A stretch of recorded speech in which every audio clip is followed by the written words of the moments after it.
Hola, ¿cómo están? Muy buenas tardes. Hoy es martes de entrevista y bueno, pues nos da muchísimo gusto a Jaime Guerrero, mi compañero, y a mí tener la oportunidad de conversar nuevamente con el doctor Sergio Negrete Cárdenas, doctor en economía, maestría en temas de política exterior, egresado de la UNAM, doctorado en ESE.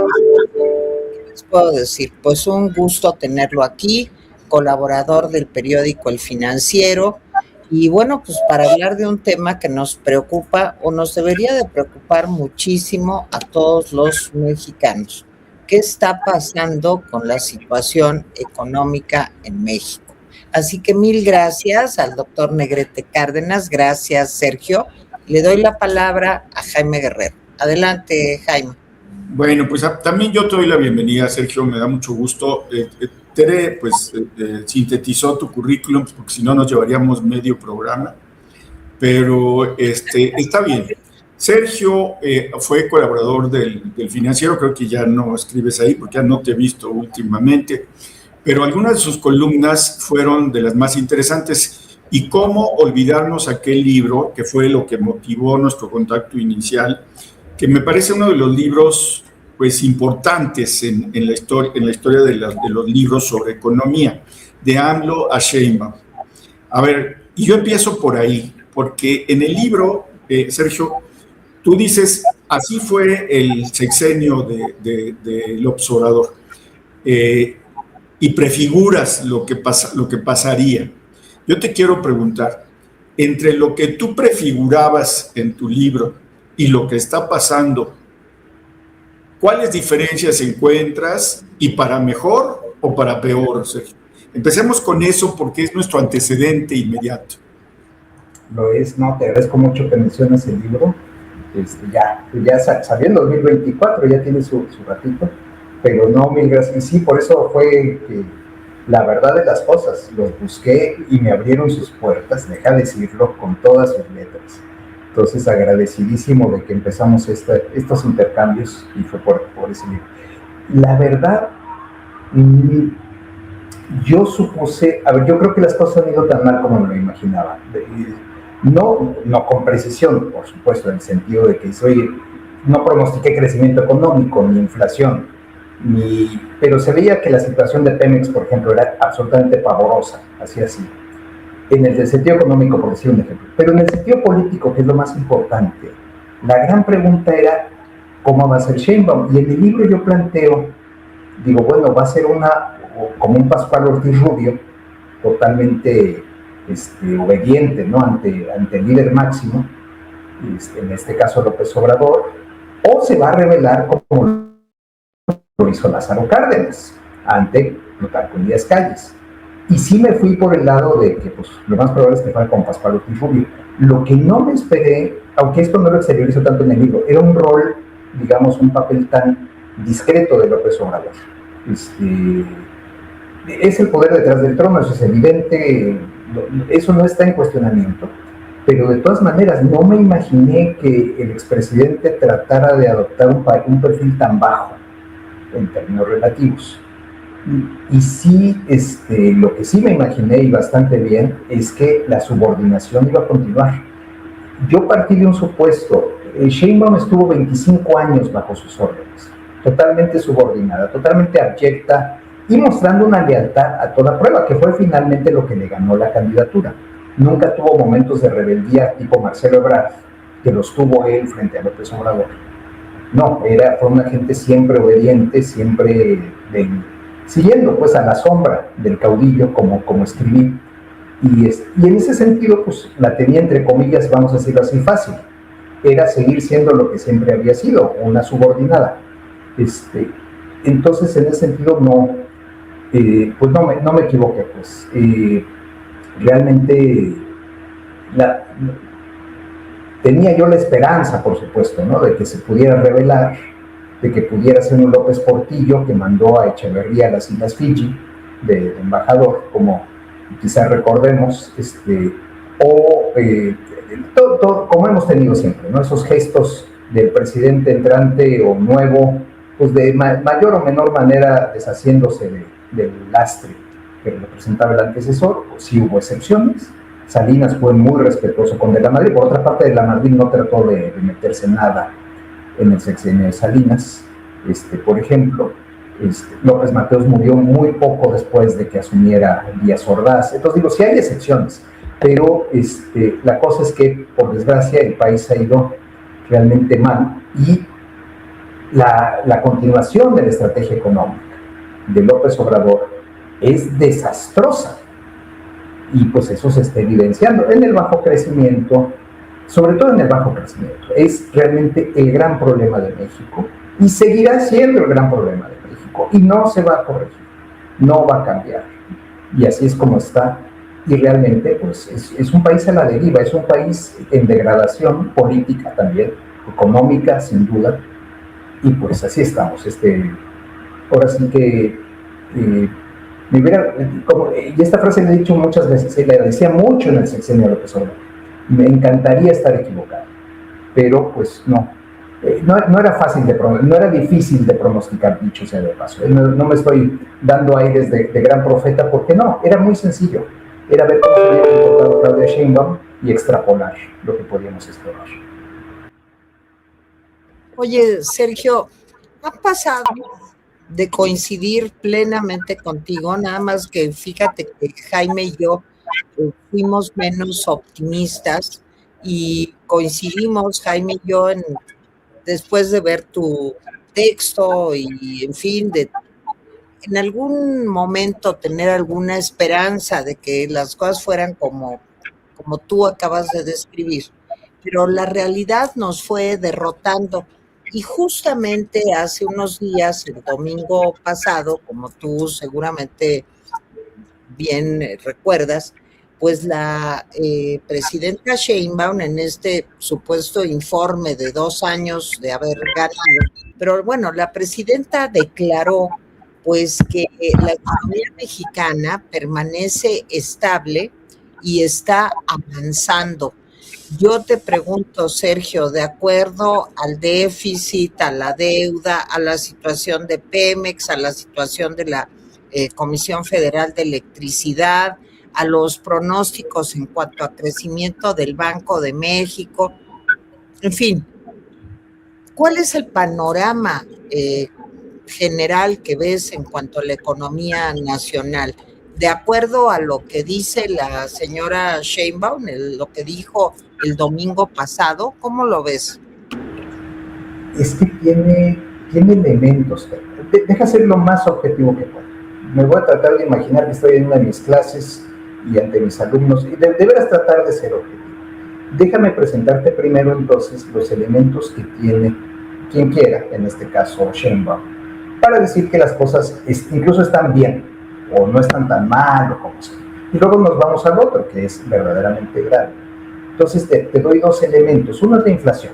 La inflación no es ideal, está arriba de 4, pero bueno, los que vivimos, y eso nos incluye a nosotros 3, inflaciones de 180% en los años 80, bueno, a ver, esto pues parece de risa y verdaderamente lo es. O sea, la inflación está bien. El tipo de cambio es un referente constante para mucha gente. Sí, oye, pues ¿cómo está el peso contra el dólar? Pues, sólido, realmente muy estable, incluso en muchas ocasiones muy fortalecido. De hecho, en un nivel que, debo decirlo, pocos hubiéramos esperado cuando inició el sexenio obradorista. La apreciación, la fortaleza habitual que ha tenido el tipo de cambio, sí ha tenido de repente sus bajones, pero por regla general, lo sabemos, está estable y está fuerte. O como le gustaba decir a López Obrador, el peso fortachón, que por regla general en ese sentido tenía razón. Hay otro elemento por ahí, los salarios. Como han subido mucho el salario mínimo, aquellos que tienen un salario, sobre todo en el sector formal, pues sí han tenido ahí su empujoncito hacia arriba, vamos a decirlo. Vamos a presentarlo de esa manera. Entonces ya a lo que voy es que yo mismo te puedo presentar elementos con toda objetividad para decirte, bueno, pues tampoco está tan mal. Ahora sí, vamos, finanzas públicas, tú ya las mencionaste, de la patada. O sea, un déficit elevado, lo que te trae, si tienes un boquete fiscal, pues te trae endeudamiento. ¿Cómo financias un déficit?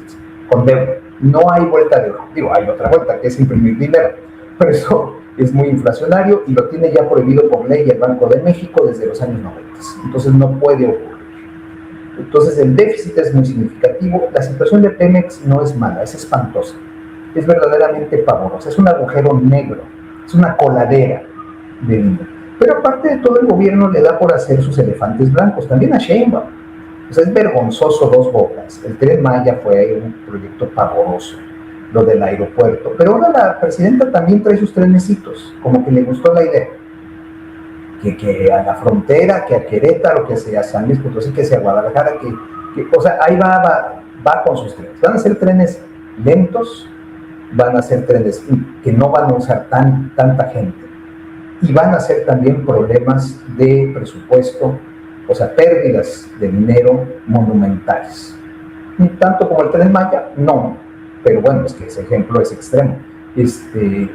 Sigue metiéndole dinero a Pemex, va a tener que seguirle metiendo dinero a Pemex.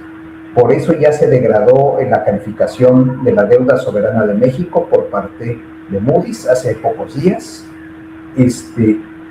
Y sobre todo, deja ir al corazón de todo esto, el crecimiento. El promedio de crecimiento económico de México en los años obradoristas y aún morenistas, ahí deja catalogarlo para que incluya a Sheinbaum bien, 1%. El crecimiento en México era malísimo, malísimo. López Obrador, con toda la razón del mundo, esto lo destaco también en el libro, decía, no, la era neoliberal, un crecimiento de 2%. 2.3 si quieres que sea un poco más específico, pero sí, realmente bajo, muy, muy bajo. Bueno, pues con él lo logró, lo bajó a 1, o sea, lo rebanó a la mitad. Era bajo y lo bajó más todavía. Y entonces no puedes tener creación de empleo formal, no puedes tener progreso económico, no hay progreso económico. Puedes mejorar un poco la situación de ciertas gentes, pues sí, con las pensiones, que por cierto fue una idea política extraordinaria de López Obrador. Compró voluntades de millones de personas, de decenas de millones de personas. Dignificó ciertamente la vejez de mucha gente que le agradeció con su voto. Aparte de trampas electorales y de cuestiones que podemos hablar sin duda, pero sin duda es una medida extraordinariamente popular hasta el día de hoy, las pensiones, que contribuyen mucho al agujero fiscal del que hablé. Y por eso el gobierno ha dejado de invertir, y por eso tenemos tantos baches, y por eso no hay medicinas. Cuando la gente dice, lo escucho mucho esto, es que va a llegar la situación a tal grado que van a recortar las pensiones. Yo prácticamente se los firmo que no. Cortarán muchas cosas, de hecho ya lo están haciendo. O sea, ya lo vivimos, y lo vivimos día con día, cada día que caigan en un bache. Ahí está. Cada día que falten medicinas en el IMSS, en el ISSSTE, ahí está. No, el recorte ahí está. Lo que no van a cortar nunca son las pensiones. Las pensiones, me refiero a las pensiones del bienestar, pues, las mínimas. Obviamente, y de hecho ya las grandotas ya las están cortando. Porque, por cierto, eran una exageración brutal. O sea, podemos entrar en terrenos legales si se quiere, pero la cosa es que hay mucho que criticar, hay mucho que decir. La estrategia económica es muy negativa, pero reitero, sí hay ciertas variables en donde la presidenta se puede refugiar para decir que las cosas no van tan, o que incluso van bien, pues, vamos a decirlo así. Jaime. Fíjate que tú decías en el libro que, y es importante, se nota que le echó un ojito, ¿verdad? Tú decías en el libro que le estaba dejando una situación muy difícil a Sheinbaum, sobre todo por la deuda y sobre todo por el déficit, que veías que así iba. Pero también es cierto que son malos tiempos, Sergio. O sea, está la guerra de Irán con toda la inestabilidad que ha traído a los mercados. Y lo interesante de las dos calificadoras que han bajado la calificación es que coinciden no solamente que Pemex es una piedra en el cuello del gobierno, sino que el gobierno parece no saber cómo detonar el crecimiento. parece no saber cómo detonar el crecimiento, y parece ser que todos los anuncios que se hacen de que van a venir 2,000 millones de dólares por acá, 20,000 por allá, etcétera, al final no se concretan. ¿Qué tanto está pesando la coyuntura internacional? A mí, ¿sabes qué me sorprende? Que América Latina, teniendo cada década, dicen América Latina ahora sí va a despegar, y cada década no despega. ¿Qué tanto está pesando la economía internacional, la situación internacional en un país tan dependiente en algunas cosas como, por ejemplo, pues el gas, la gasolina o las inversiones, sobre todo procedentes de Estados Unidos? ¿Qué tanto está pesando esa situación internacional en esto que estamos viviendo? No mucho, está pesando mucho, no, por supuesto, pero la cosa es que pues hemos hecho, nos hemos trabajado mucho para que las cosas a nosotros nos vayan muy mal. O sea, no hemos construido bien, más bien se ha destruido mucho. O sea, el obradorato ha sido espantoso. Si a eso le agrega la situación internacional, por supuesto, se complica bastante. Pero deje empezar muy brevemente por lo de América Latina. Me acordaste del chiste, contaban los brasileños, pero este chiste tiene muchísimos años. No sé si lo sigan contando, quizás sí, quizás no tengo idea. Pero el chiste que supongo que tú conoces, pero aún así deja contar, que era: Brasil es el país del futuro y siempre lo será. O sea, y eso podemos decir de México y podemos decir de toda la América Latina en general. O sea, es el continente, el subcontinente, la región, como tú lo quieras ver, del futuro, y pues siempre lo será. Entonces, es realmente, ¿qué es el problema? El problema es que América Latina tiene muy malas instituciones, ha tenido muy mala política económica en muchas ocasiones, pero aparte las instituciones son de terror. Esto, curiosamente, es producto de un país que ahora está muy bien, que es España. No voy a cuestionar a Hernán Cortés, ni voy a decir que nos tienen que pedir perdón, pero digamos, de entrada, la cuestión judicial, la cuestión legal que le damos nosotros de los españoles a su vez de los franceses, y los franceses por el Código Napoleónico. O sea, tiene larga raíz esto. Nuestro sistema judicial, pues así, de jueces que deliberan, y es muy distinto a el sistema estadounidense, el sistema inglés, que es mucho de precedentes, no tanto de lo escrito. De hecho, por ejemplo, en Inglaterra no hay constitución escrita, no existe una constitución, va modificándose, va reflejando lo que va. Entonces, ese sistema resultó ser mucho más flexible. Entonces, las instituciones de por sí que América Latina heredó de ese momento de España no fueron las mejores. Y aparte de todo, le hemos puesto mucho, pero mucho de nuestra propia cosecha. Y en México, ni se diga, y en el morenato, ni se diga. Entonces, a la hora de que tú destruyes un poder judicial, que es lo que se hace por un capricho de López Obrador, ahí, cuando estaba yo cerrando el libro, es cuando se estaba probando esto. Sí, entró, más bien, voy a ser franco, yo me esperé a tener la composición del Congreso del 24 para cerrar el libro, porque, bueno, quiero saber qué va a pasar, y pues ya viendo que prácticamente tenían los 2/3, dije, no, van a comprar, y sí, no, tampoco me equivoqué, no era difícil, compraron diputados, compraron senadores. Entonces, destruir el Poder Judicial y crear la Suprema Corte de Justicia del Acordeón es de veras terrorífico.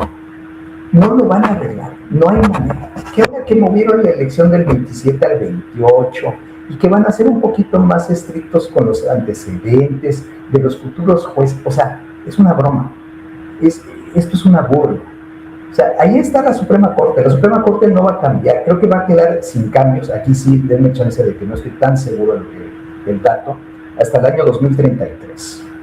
O sea, ahí van a estar todos los y las actuales, y sobre todo las son las que destacan mucho. Pero ahí están, no se salvan, no nos salvamos de tener esta clase de Suprema Corte. Si esos son los jueces que ve un inversionista extranjero Obviamente un inversionista extranjero mejor se va a Indonesia, o a Bélgica, o a Sudáfrica, o a donde quieras, pero tienen muchas opciones, y por eso la inversión extranjera está bastante estancada. A la presidenta le encanta decir nuevo récord, tenemos récord. No, no es cierto. Está estancada, y eso siendo amable, porque hay mucha reinversión de utilidades de las empresas ya existentes en México. Salirse no es fácil, hay muchos impuestos, digamos que las penalizaciones son complicadas, y aparte, bueno, la empresa ya está establecida, te sigues y le reinviertes.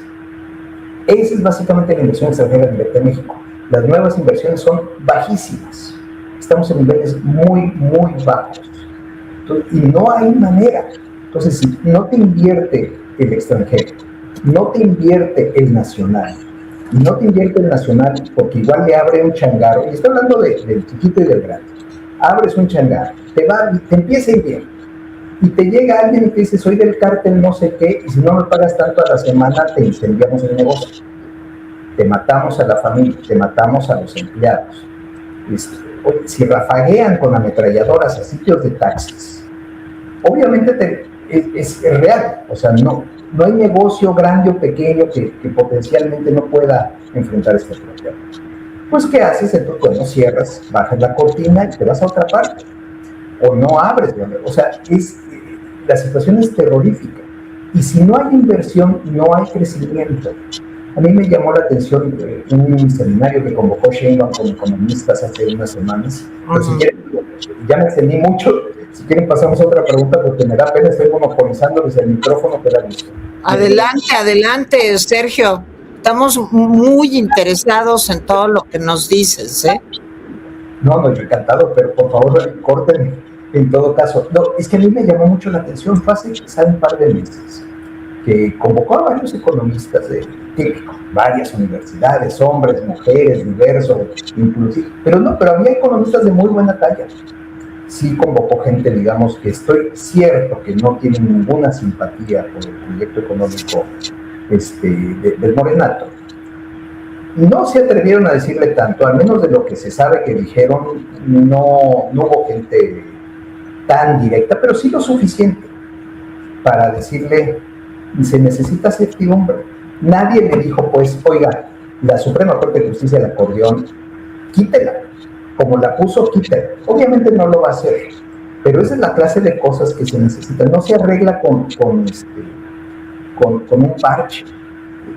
Esto necesita realmente cirugía mayor. Entonces, a lo que voy es que sí me llamó la atención. Dije, mira, Sheinbaum sí se da cuenta, porque ella trae el rollo de Obrador. El crecimiento no importa, la redistribución, no importa que no crezcamos tanto, porque ha bajado la pobreza, cosa que es correcta, todas las mediciones del INEGI nos indican esto. Entonces, no importa. No, sí importa, y tan importa que ya convocó a estas personas. Creo que no pasó a mayores, no ha habido más que yo sepa. Y no hay manera. La cuestión es que lo que tendría que hacer choca frontalmente con lo que ella instintivamente hace y con los principios del Morenato, de Obrador. Entonces, pero a ver, sí. No, a ver, Sergio, mira, yo te voy a decir así muy sencillamente, me gustaría saber todo lo que tú sabes, pero te voy a decir lo que yo veo así desde un punto de vista, pues a lo mejor muy campirano, ¿verdad? Yo veo que se recauda menos y se gasta más. Como mujer que estoy acostumbrada a administrar mi casa, pues si tú cobras menos y gastas un chorro, pues tus finanzas están en problemas. Y desgraciadamente, pues yo lo que veo es que no hay una mayor recaudación fiscal, le tienen pues mucho miedo a hacer una reforma fiscal que pudiera pues garantizar más ingresos para el gobierno, y los gastos, como tú muy bien decías, pues no creo que se vayan a recortar. Cada día inventan una beca nueva, un apoyo del bienestar mayor, creo que ahora en medio de esta situación tan compleja con Estados Unidos, pues se revuelve el tema del nacionalismo, en fin, son factores que yo creo que no hacen un buen augurio para el país. ¿Cómo ves todo esto? Estoy absolutamente de acuerdo. Deja decirte que en años recientes, sí lograron recaudar más porque apretaron muchísimo las empresas, pero muchísimo. O sea, es algo ya de pavor, pues. Y como mucha gente le ha pasado esto, según que te sale a devolver, que el gobierno te debe de devolver, el SAT te debe de devolver, y pues parece que las devoluciones no llegan o no llegan. Entonces, sí le han apretado mucho por ese lado, pero ya agotaron ese margen. Esto que tú dices, por ejemplo, ya tenemos las cifras de abril de finanzas públicas y cayó la recaudación fuerte. O sea, como lo que acabas de apuntar.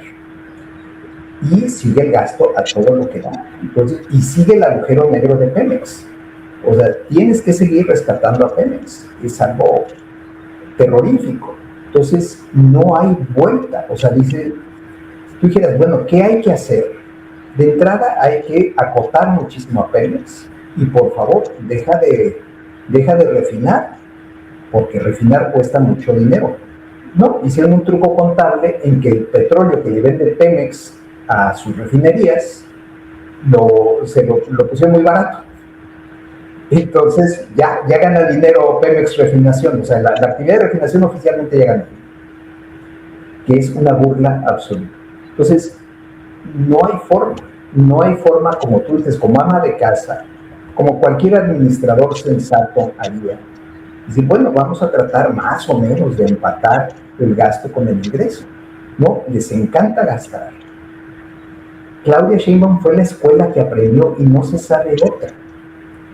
López Obrador gastaba como loco y le habían dejado un colchón razonable, le habían dejado una deuda relativamente manejable, aunque Peña también endeudó bastante.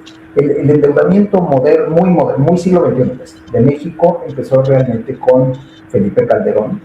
Fox no, porque Fox tuvo un precio de petróleo muy elevado. Algo también Felipe Calderón, pero ya se le cayó fuerte con la crisis de 8-9. O sea, el endeudamiento, una aceleración del endeudamiento, digamos, apreciable, empezó con Calderón, siguió con Peña y continuó con López Obrador. Y está continuando con Chile. Entonces, ya tenemos ahí un acumulado y el déficit, ese sí, no viene de Calderón, no viene de Peña y sí viene de López Obrador y viene de 2024. O sea, cada quien lo que le corresponda. Yo no tengo ningún problema en decir, a responsabilizar a quien le toque algo. Y en este caso del déficit fiscal le toca a López Obrador y a Claudia Sheinbaum. Y no hay manera de sanear las finanzas públicas con esta clase de estrategia económica tan improductiva, tan mal, y que ya dio de sí, ya está tronando. Y se está viendo ahora, como bien apuntaste, por ejemplo, en la caída de la recaudación y que siguen aumentando el gasto. La respuesta de Claudia Sheinbaum, su reflejo natural es otro programa de bienestar, otra beca, oiga, no hay dinero. No, bueno, la respuesta de López Obrador creo que de Sheinbaum también, no, pues en la tesorería me dicen que si hay dinero, y dicen, no, bueno, sí es la mentalidad del abarrotero, abres el cajón y si hay dinero, pues gasta. No, pero oiga, es que ese dinero viene de deuda. Bueno, esa parte ya no se la supieron parece. A ver, ayer decía Enrique Quintana en su columna, un poco siguiendo, dizque el informe de evaluación de Claudia del domingo, que dijo cosas ciertas, pero eran medias verdades, y omitió otras cosas que eran importantes. A ese respecto, como que Enrique Quintana empieza su columna de una manera fuerte. Dice, no estamos en crisis, pero estamos en curso de una. O sea, ¿tú estarías de acuerdo con eso? Porque hay algunos que dicen, ya estamos en una crisis. Yo personalmente no creo que estemos en una crisis, pero me llama la atención que Enrique Quintana diga, pero estamos en curso de una crisis. ¿Tú cómo verías eso, de acuerdo a todo lo que estás diciendo? Pues sí estaría de acuerdo. Lo que pasa es que esa crisis, ¿sabes qué? Es que cuando hablamos de crisis, todavía los mexicanos tenemos en mente una explosión inflacionaria muchas veces, un colapso cambiario. O sea, lo que fue una crisis, ya tengo yo cierta edad, y yo me acuerdo de la crisis del 76. Ya no te digo la del 82, ya no te platico de la del 95. O sea, lo que veo es que todavía tenemos bastante memoria colectiva de crisis, de esta clase de crisis. Desplome cambiario, estallido inflacionario, colapso de crecimiento. Digo lo que fue una verdadera crisis, pero que no se sintió tanto, y ahorita te explico por qué. Ahora, se vale que me digan, oye, no, sí se sintió muchísimo. ¿Vale? Y por supuesto que se sintió. Estoy hablando de la pandemia. El Producto Interno Bruto se desplomó. Un desplome, si recuerdo bien, ahorita estoy citando en memoria alrededor de 8%. Mucho más que en el año 83, mucho más que en el año 95. Pero mucha gente es que no se sintió tanto. No hubo estallido inflacionario. No hubo desplome cambiario. A ver si se cayó el peso, sobre todo en marzo de 2020, y no se recuperó. Ya para el cierre del año ya se había recuperado plenamente el peso. Entonces, hay ciertos elementos de lo que nosotros muchas veces pensamos como crisis que no van a tener lugar. No espero una explosión inflacionaria, no espero un desplome cambiario, pero sí espero que haya un problema fiscal. Pero vamos a decir que mañana, que no va a ocurrir. Si ocurre, será aproximadamente en un año, y si no en 2. México pierde el grado de inversión de su deuda. Moody's, Standard & Poor's, Fitch le dan el bajón final. Ahorita estamos bordeando, pero seguimos en el grado de inversión. Nos dan el empujoncito que hace falta, sobre todo por Pemex, y la deuda de México ya pasa a ser clasificada de no inversión, que muchas veces también en inglés le llaman junk, que es basura. Y bueno, pasamos a eso. Pues, ¿qué va a ocurrir? Bueno, llegará menos inversión todavía, habrá menos crecimiento todavía. El endeudamiento en México será más costoso, pero no es que nos dejen de prestar. Entonces, en ese sentido, sí puede vislumbrarse una crisis, pero reitero, no es. Pensemos incluso en COVID, pues fue algo espantoso, fue absolutamente pavoroso, pero en muchos aspectos, mucha gente no la sintió. O sea, ¿la sintió quién? La gente que perdió el empleo, que no fue. Por favor, no quiero que se me malinterprete.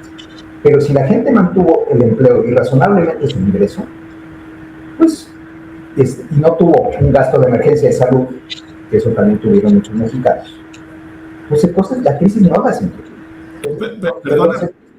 Perdona que te interrumpa y perdón, Tere, que te rebate la palabra. Fíjate que me parece muy interesante lo que estás diciendo. Prácticamente lo que estás diciendo es, a ver, no esperen un letrero que diga México está en crisis. O sea, eso es súper relevante porque estamos esperando, no va a haber letrero ni va a haber avisos de nada. Lo vamos a sentir en varios capítulos de nuestra vida cotidiana.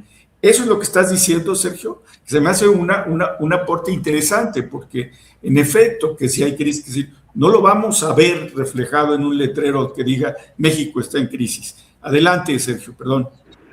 No, te agradezco, Jaime, es que tienes toda la razón. Es que en ese sentido son crisis distintas a las que vivimos intensamente. Y la última que vivimos fue en 95 y tuvo su razón de ser, porque entonces ya se abandonó el tipo de cambio fijo o semifijo, banda, para no entrar en los tecnicismos, pero un tipo de cambio que determinaba el gobierno. Eso ya no está, ya no existe, desde el 22 de diciembre de 1994. Y desde entonces ya nos hemos olvidado de esa clase de crisis, que tiene un nombre en economía, perdón ahora sí caigo en el tecnicismo, se llama crisis de balanza de pagos. No hemos tenido una crisis de balanza de pagos desde el año 95. Y al paso que va, no la vamos a volver a tener. Porque si algo pasa, pues el peso se deprecia. Y se va a 18, a 19, a 20, a 22, a lo que tú quieras, ponle el número que quieras. Y no es que eso sea menor. Pero pues se ajusta. Esa variable tan fundamental se ajusta. Entonces, por lo mismo, pues igual hay un poquito de inflación, pero luego vuelve a bajar. La inflación más elevada que hemos tenido en muchos años recientes rozó el 9%. Entonces, es muy distinta, pues. Pero yo en un sentido discrepo contigo, Jaime, y ahí te va cuál es. Podemos argumentar que ya estamos en una crisis, pero desde hace rato, por este crecimiento del 1%. Nada más que es una crisis, digamos que es donde el cuerpo está sangrando a través de muchas cortaduras, pero no te sientes agonizante, no te mueres, simplemente no mejoras. Estamos tan mal que nos hemos acostumbrado a estar mal. Ya una época próspera de México, un fuerte crecimiento, una sensación de optimismo, hace mucho que no la tenemos. Estuvimos ahí en sus momentos con Fox, alguno con Calderón, con Peña Nieto fue lo del Tigre Azteca, que en 2013-14, el Pacto por México, que también luego ya desapareció, no hubo el crecimiento que se esperaba, aunque fue mucho mejor que el que tenemos ahora. Entonces, realmente, en ese sentido, yo lo que te diría es, ya continuar como estamos hoy, está pésimo, es terrorífico. Lo que pasa es que ya nos acostumbramos. Y entonces la gente lo ha normalizado simple y llanamente, porque es normal.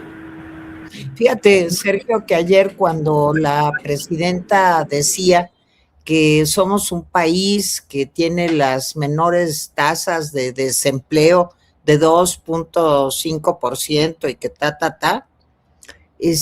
pues yo decía, ¿con qué cara puede decir eso? Si más del 50% de la población tiene un empleo informal. Entonces, sí siento que estamos, a Jaime le gusta mucho ese ejemplo de las langostas, que las meten en agua fría a una olla en el fuego y le van subiendo poco a poco la temperatura. Primero pues están bien, luego hace tantito calor y luego se están muriendo, pero no pasa nada, porque se fueron acostumbrando poco a poco, ¿no? A esto. Entonces, ¿cómo es posible que un país que más de la mitad de su población no tiene seguridad social, no tiene pensión para la tercera edad, que vive en condiciones pues realmente de subsistencia día tras día, más de la mitad de la población económicamente activa? Pues eso ya es una supercrisis, ¿no, Sergio? Lo es absolutamente. Nada más que estamos ya acostumbrados a ella. Ahora aquí se mezclan las cifras y las dos son ciertas. La tasa de desempleo que cita la presidenta es correcta, la medida del INEGI. La cosa es que si no tienes un empleo no comes. Entonces, en México te ves forzado a hacer lo que sea. Pues claro que prácticamente todo el mundo trabaja, pero por supuesto. Pero aparte aquí hay que decir una cosa, esta es la encuesta del INEGI en donde el encuestador pregunta, ¿usted está trabajando sí o no? Y si dices que no, y te pregunta, ¿usted quiere trabajar o está buscando trabajo activamente? Si le dices que no te incluye obviamente en el desempleo. Y hay gente que ya se dio por vencida o que ya sí ha caído también lo que se llama la tasa de participación, o sea, la cantidad de gente que está, la proporción total de la población que está trabajando. Hay una parte que ha desertado, vamos, no sé de dónde iba, pero la cosa es que por eso tenemos ese desempleo tan bajo. Sí, claro que lo es, por supuesto, si no la gente no come, por supuesto que tiene que trabajar en la informalidad, donde sea. Y la informalidad está creciendo. Si tú a un negocio le subes el salario por decreto, le subes las vacaciones por decreto, le quitas el outsourcing por decreto, le estás pegue y pegue y pegue al sector privado formal, pues que no te asombre que ese sector privado formal se mueva a la informalidad o deje de crear tantos empleos, porque pues, obviamente no puede, no da. Jaime. A ver, esta es mi última pregunta porque ya se nos viene encima el tiempo. Vamos a suponer que mañana recibes una llamada de la presidenta de la República, Sergio, ¿sí? Y que te dice, oye, Sergio, necesito que vengas y me digas las 5 cosas en economía que tengo que hacer. No todas, porque son muchas, pero ¿cuáles serían las cosas que tú le dirías a la presidenta que necesitamos hacer para salir de este asunto? Bueno, a ver, te digo 2. Yo siempre he dicho esta clase de cosas, la lista de los Reyes Magos, ¿no? La carta a Santa Claus, la carta de los Reyes Magos. Me cortan todo el tiempo, por favor, ya traté de ser muy breve, porque ya comentaste que lo traemos un poquito encima. 1, revierte la reforma judicial. O sea, regresemos a una Suprema Corte y jueces y magistrados, pues no eran perfectos, vaya que no lo eran, pero bueno, regresar a esa clase de poder judicial. Si puede todavía perfeccionarlo más, pues mejor todavía. Vaya que no era perfecto. Pero eso es esencial. Estoy hablando de instituciones. Entonces, de tratar de garantizar, pues, que lo que dice la ley, razonablemente, si tú vas a un juzgado, a un juez, puedas esperar cierta objetividad, cierta justicia, tal cual. 2, no te digo que cierres Pemex, pero para casi. O sea, ya, déjale de tirar dinero. Chécate lo de las pensiones también, porque también pueden ser generosísimas. Negocia con el sindicato. Casi, págales aunque no hagan nada. O sea, llega a acuerdos de que, oye, te sigo pagando 5 años, 2 años, qué sé yo. O sea, pero de veras ese changarro, ciérralo mucho. Y abre a la inversión extranjera sin ninguna cortapisa, sin ningún límite el sector energético. Electricidad, gas natural, petróleo, refinación de petróleo. Las refinerías, ojalá las puedas vender, y no cierres. O sea, si las vendes a $1, ya le ganaste, porque dejaste de perder dinero en refinación. 3, olvídate por favor de los plebiscitos y de esa clase de proyectos. O sea, no, es un tiradero de dinero. Chécate bien el Tren Maya, quizá lo mejor que hay que hacer es el gasto. Igual, oye, qué mal, fue un dineral, sí, fue $500 millones, mucho más de pésima inversión, ya no le tires más dinero bueno al malo. Entonces, ya, o sea, olvídalo. Haz algo con respecto al sistema aeroportuario mexicano, sobre todo en Ciudad de México, pero ahí me estoy viendo muy chilango. Entonces, mantén las pensiones, mantén las becas. Si puedes, a ver si le dejas de dar pensión de bienestar a gente rica, que tienen todo el derecho a cobrarla y muchos lo están cobrando. Y francamente no los condeno, pero es dinero que ojalá pues usen en otra cosa.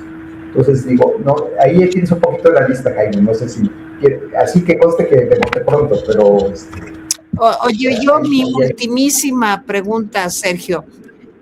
Sí, el peor escenario para el TEMEC,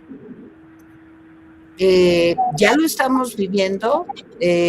¿Cómo va esto a afectar todo de lo que hemos hablado hoy? Bastante. A ver, aquí hay un problema grave, es que López Obrador y Sheinbaum han violado mucho el tratado. Se cansaron de violar el tratado en varios aspectos. Y Trump ahora se la está cobrando. Pero aparte de todo, Trump no necesita pretextos. Entonces, el peor escenario es que se cancele el tratado, o el segundo peor escenario, que tampoco está muy lejos, es que, por ejemplo, Trump exija unos contenidos no solo regionales, América del Norte, sino nacionales, muy altos para la industria automotriz, y nos afecte más la industria automotriz, que ya de por sí está dañada, hay que decirlo. O sea, ya se están yendo plantas de México, ya se está yendo Nissan, por decirlo en México. Entonces, no, el escenario es realmente grave, pero bueno, el peor es que Trump decida que cancela el TEMEC, o, reitero, que quiere toda la manufactura que él pueda en Estados Unidos, y que por lo tanto lo va a hacer a costa de Canadá y por supuesto de México. Y entonces nos dañe la planta productiva construida a lo largo de décadas para funcionar para América del Norte, no para México. Eso sí sería un escenario realmente de terror. Muy bien, pues, caray, pues ya se nos acabó el tiempo y Jaime y yo lo lamentamos mucho, Sergio. Siempre resulta muy interesante escucharte y pues te damos las gracias y te vamos a estar, como lo hemos hecho, molestando a menudo, ¿verdad, Jaime? Claro que sí, siempre estamos diciendo, ¿y qué le preguntaríamos, Sergio? No, pues tal, tal, tal, tal. Y siempre se nos quedan preguntas en el tintero. Yo, de veras, estoy a sus órdenes, ya saben lo agradecido que estoy, sobre todo esa época del libro, les agradezco mucho porque sí, fue fantástico de parte de ustedes que me ayudaran a promoverlo, de veras les agradezco otra vez. Y siempre, Pues, es que es un gusto platicar, gracias de veras, cuando quieras. Sí, Sergio. Mil gracias al doctor Sergio Negrete Cárdenas, de verdad, muchísimas gracias. Gracias a ustedes por habernos acompañado y aquí nos vemos el próximo martes, la entrevista de los martes, hoy con el doctor Negrete Cárdenas. Bye, Gracias, Sergio. Sergio. Gracias.